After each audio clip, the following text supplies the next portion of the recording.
안녕하세요. 아내의 림프암을 항암 치료 없이 완전 관해시킨 면역닥터 서재원 원장입니다. 지난 영상에선 암 치료제 개발에 왜 선천면역이 제외되었는지에 대한 저의 생각을 소개해드렸습니다. 아울러 선천면역세포의 도움 없인 후천면역세포인 T세포가 활성화되지 않는 이유도 설명드렸습니다. 이번 영상에선 암을 완치시킨 분들은 어떻게 면역관리를 했을까에 대한 궁금증을 풀어드리려 합니다. 암 관련 정보를 제대로 이해하시려면 먼저 용어 정리가 필요할 것 같습니다. 특히 가장 혼란을 주는 용어인 완전관해와 완치에 대한 개념 정리가 필요할 것 같습니다. 유독 암에서만 완치란 용어 대신 완전관해란 말을 의사들이 사용하고 있기 때문입니다. 우리 주변엔 암을 완전 관해시킨 분들이 매우 많습니다. 하지만 완치 판정을 받으신 분들은 소수입니다. 모두 현재 눈에 보이는 암이 없는 상태를 말합니다. 상태는 똑같은데 의사들이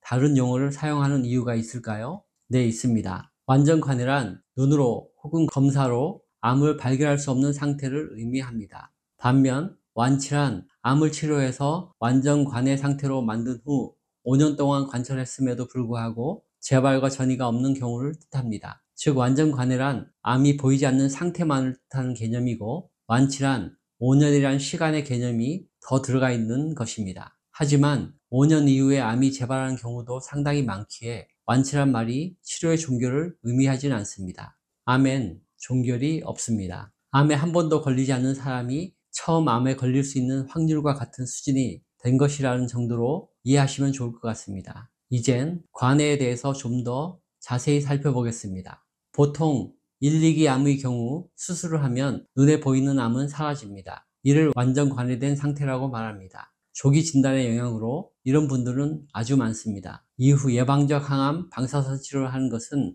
암의 재발과 전이를 막아 완전 관해 상태를 더 오랫동안 유지하기 위함입니다. 3기 암의 경우도 눈에 보이는 원발암과 주변 림프절을 모두 절제하면 역시 완전 관해 상태가 됩니다. 이런 경우도 꽤 있습니다. 하지만 수술로 절제할 수 없는 위치에 암의 일부 혹은 림프절 일부가 남아있게 되면 완전 관해에 이를 수 없게 됩니다. 이런 상태를 부분관해라고 합니다. 4기 암이라면 원발암 이외에 다른 장기나 먼 곳 림프절에도 전이가 있는 경우이기 때문에 수술만으로 완전 관해를 이루기는 어렵습니다. 그래서 4기 암의 경우는 수술, 항암, 방사선 치료를 통해서 암 사이즈를 최대한 줄이고 생존 기간을 늘리는 데 주력합니다. 그러니 4기 암의 현실적 목표는 부분 관해라 할 수 있습니다. 물론 4기 암의 경우에도 완전 관해를 이루는 경우가 간혹 있습니다. 항암 치료로 암이 완전히 사라지거나 식이요법으로 암이 완전히 사라졌다면 완전 관해를 이룬 것입니다. 이 상태에서 5년간 재발되지 않아야 완치 판정을 받게 됩니다. 저희 아내는 2017년에 림프암 진단을 받았습니다. 그리고 항암 방사선 치료 없이 21년 2월에 암이 보이지 않는다는 의료진의 판정을 받았습니다. 아내는 완전 관해에 해당합니다. 21년 2월 이후 5년이 경과하지 않았기 때문입니다. 제가 아내의 림프암을 완치시켰다는 표현을 쓰려면 26년 2월 이후에나 가능합니다. 1, 2기 암 환자의 대부분 현대의학으로 완전 관해가 가능하지만 대부분 5년 이내 재발과 전이를 경험합니다. 4기 암이 되는 것이죠. 5년 이후에도 재발 혹은 전이가 일어나는 경우가 적지 않지만 대부분은 3년 이내에 일어납니다. 3기 암 환자의 일부도 완전 관해를 이룰 수 있지만 많은 경우 2년 이내에 재발 혹은 전이가 일어납니다. 그래서 의학적으로 완전 관해 후 2년 이내의 관리가 매우 중요합니다. 아내의 경우는 2년은 무사히 넘겼습니다. 지난 2년 동안도 철저한 식이요법과 영양관리 그리고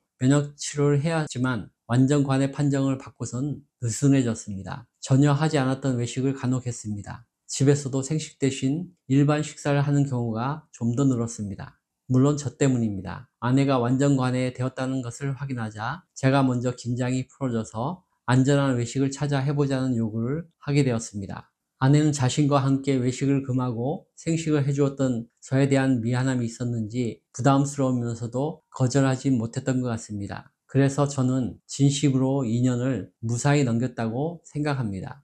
이런 실수가 간혹 림프 오염 반응을 일으킵니다. 식사 후 피부에 뾰루지 같은 것이 나거나 밤에 가려움증이 올라오기도 합니다. 소화가 안 되어 속이 더부룩하고 냄새가 독한 방귀가 나오기도 합니다. 혹은 묽은 변이 나오기도 하고요. 쉽게 피로해지고 기분도 가라앉아 괜히 우울감이 늘어납니다. 여기저기 아프기도 하고요. 이런 증상들은 일반인들에겐 그다지 심각해 보이진 않습니다. 대부분 대수롭지 않게 생각하고 넘어가는 증상들입니다. 하지만 이게 바로 림프누수 증후군입니다. 암 환자라면 결코 무시해서는 안 되는 위험 사인 중 하나입니다. 식사를 통해 장에 들어온 독소가 해독되지 못한 채 장에서 오래 머무르며 부패된 결과입니다.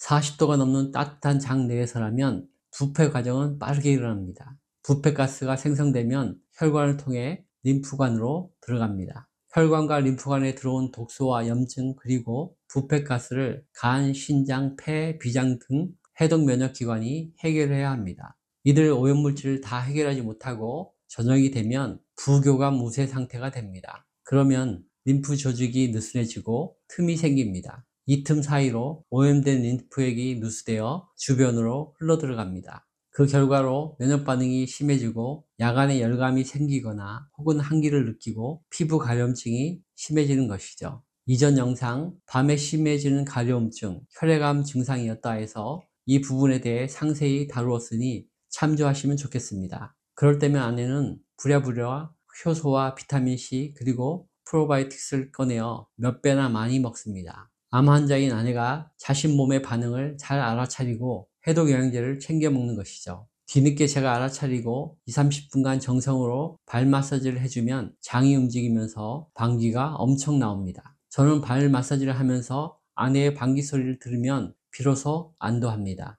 방귀 소리가 크고 연달아 나오면서 냄새까지 강하다면 대성공입니다. 그런 다음날 아침엔 배변도 많이 나옵니다. 그런데 그날 발생하는 독소를 해결하지 못한다면 어떻게 될까요? 혈관과 림프관의 오염물질과 독소가 쌓이면 면역세포는 점점 더 무기력해지거나 혹은 과민해집니다. 무력해지거나 과민해진 림프세포는 염증 물질을 잘 처리하지 못합니다. 그 결과 독소는 더 많이 쌓이고 발암물질이 됩니다. 이런 상황은 암 줄기세포를 춤추게 합니다. 그 결과로 암세포 분열이 빨라져서 급성장하기에 암의 재발과 전이를 막을 수 없게 됩니다. 천신만고 끝에 완전관해를 이루신 암 환자분들이라면 이런 사실을 꼭 아셨으면 좋겠습니다. 암 환자에게 내일은 없습니다. 오늘 내 몸 안으로 들어온 독소는 오늘 모두 해독해야 합니다. 독소의 양이 많으면 오늘 다 해독하지 못할 수 있습니다. 그러니 독소가 쌓이지 않는 생식 중심 식사를 지키셔야 합니다.